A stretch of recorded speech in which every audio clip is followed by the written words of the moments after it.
Ako po naniniwala, lalo na sa mga nagnenegosyo or yung mga magnenegosyo, na hindi mo kailangang ikulong yung sarili mo sa negosyo na iyong gagawin. Ang dami po nating gustong gawin or kailangan gawin or ang dami po nating pwedeng magawa kapag may extra oras tayo at hindi tayo kulong sa negosyong ginagawa natin. Lalo na sa mga nag-uumpisa, medyo struggle is real pag nasa point ka na kukuha ka ba ng tao or hindi.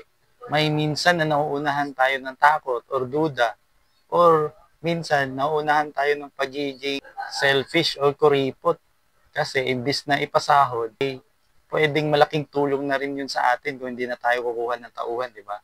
Pero yun na nga, kulong ka na sa negosyong ginagawa mo at kung seryoso ka rin naman ang gusto mong mapalaki yung negosyo mo, abay kumuha ka na ng tauhan. Kahit pa isa-isa muna, dalawa, hanggang sa ma-figure out mo na kung ilan ba talaga yung dapat na tauhan na meron ka. Ang sarap po ng may negosyo na kahit wala ka, may lakad ka, or kahit nasa ibang lugar ka, tumatakbo pa rin or operating pa rin ang iyong business. At hindi ito mangyayari kung wala ka pang tauhan sa iyong negosyo.